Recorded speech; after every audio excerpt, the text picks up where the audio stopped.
unclassifiable album. And I don't think he's ever going to do anything else with them, is he? I hope he does. But he doesn't strike me as the kind of person that will go back. No, he doesn't go back, does often. he? No. Well, you've done things in your sort of working life, I guess, which are kind of closely tied to music. So 24-hour party people is, I guess, the thing that first springs to mind. Yeah.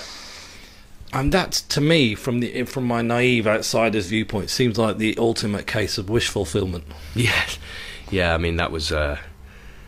If I hadn't been in that film, I would have murdered somebody.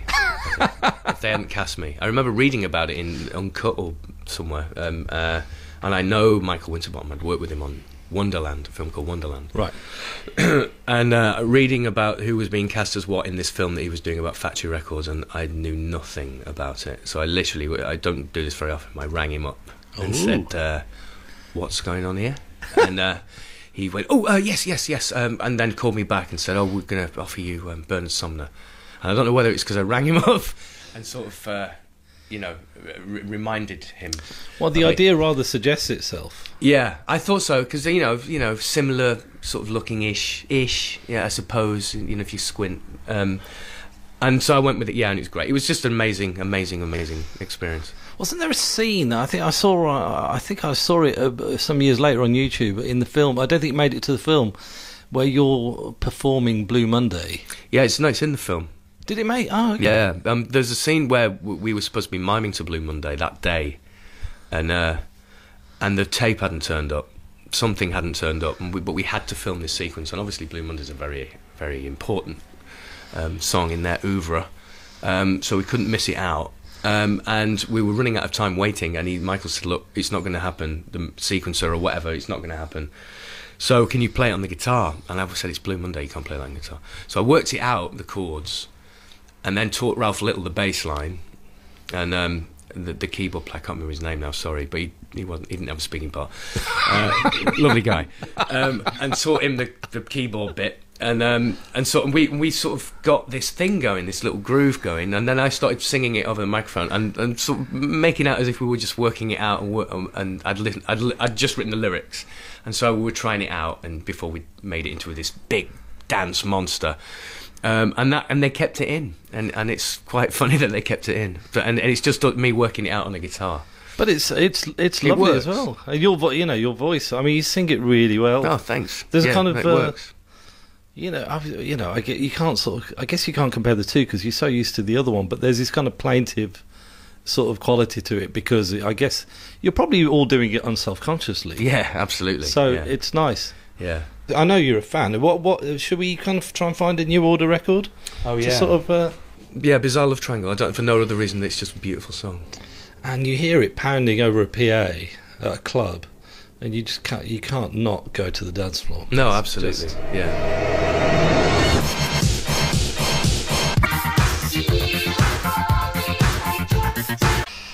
Well, I think there are lots of bands that I think anyone who has sort of maybe read an interview with you or sort of has seen you talking will know that you're a massive Stone Roses fan.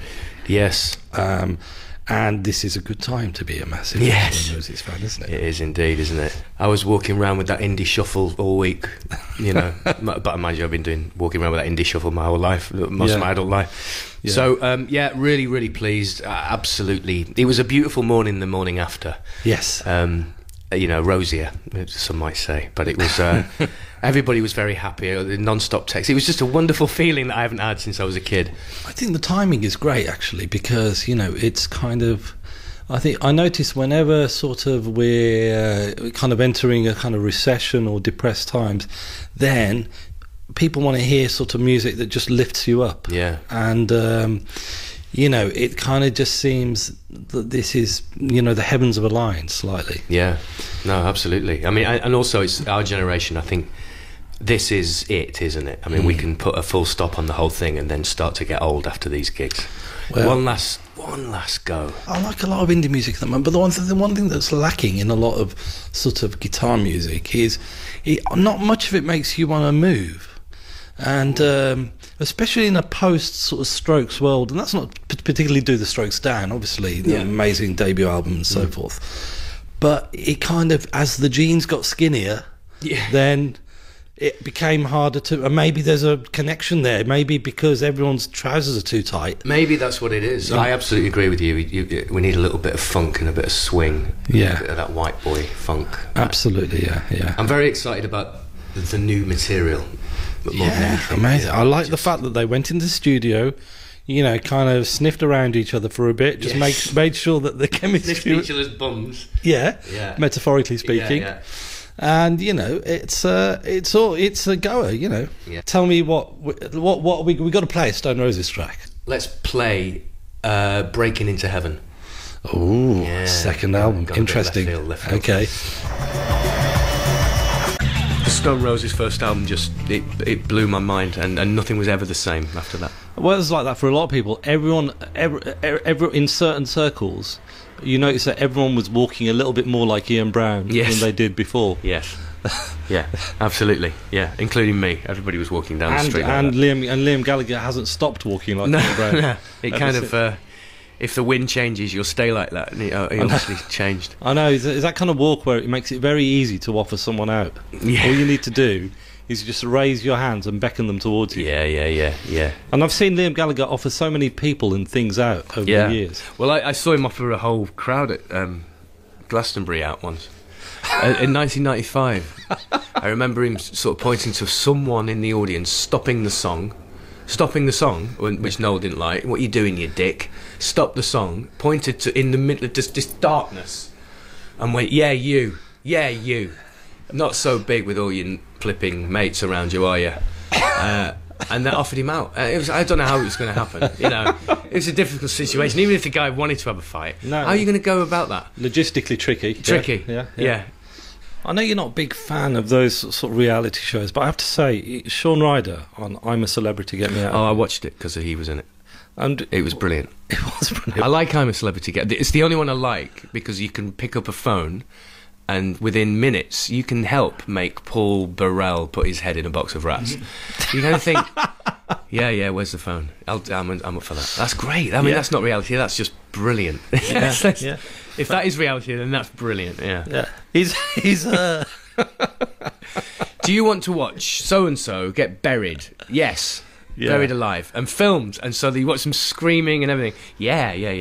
Fair dues. It was great. And Sean Ryder, it's just no one has ever looked so cool eating insects. No, amazing. And when he put a fist up to that snake, because it had just bitten him. Yeah, I really felt for the snake. I thought it's for the first time on television history you're going to watch a snake get its head pulled off. Or punched. He was going to punch the snake, wasn't he? Ooh, you. Yes. And he stopped himself, didn't he? Hello.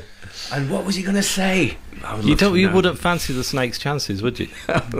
And it looked cooler. If like Liam Gallagher offered a snake out, I don't think it would look as cool somehow because he's offered everything else out anyway. Yeah, I'm sure he's offered buildings out in the past. Yeah, I'm sure he offers himself out when he passes the mirror every morning. But I'm a Celebrity, going back onto that again. I mean, I do hate those shows, but that one I will make an exception. I watched it when John Lydon was on it as well. Yeah. And there's just that clip of him listening. He's in his tent, and there's close up on his face, and he's listening to Peter Andre write Insania.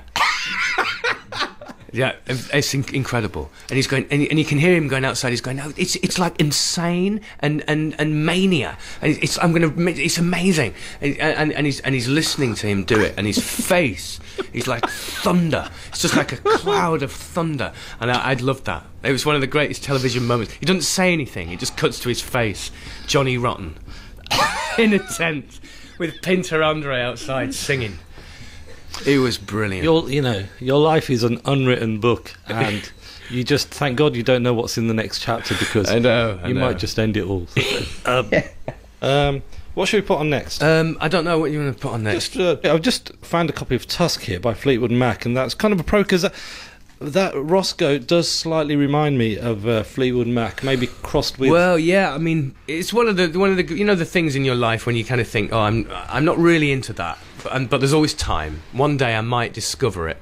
I've got it. I had it with Neil Young, and I've sort of slowly getting into Neil Young, and I think On the Beach is a classic album, but it's beautiful. But there's loads of Neil Young that I need to sort of listen to, and And so I'm looking forward to that. And a lot of people have it with Bob Dylan. I mean, I love Bob Dylan, but, you know, I envy people that suddenly get into people like the Stones or Dylan and think, oh, I'm really into these now. Yes. And you think, oh my God, you've got so much to discover. Yes. It's going to be incredible, you know. You've got all this time. Really envy you that. Yes. And I sort of had it recently with Fleetwood Mac. And it started, I have to admit, it did start with the Peter Green. I got really into the first album, which I didn't realise was so good. Incredible, raw, amazing blues album, which I just played to death. And then got really interested in the fact that they'd had this massive change, this total change of style, so for such a massive band. And it sort of interested me.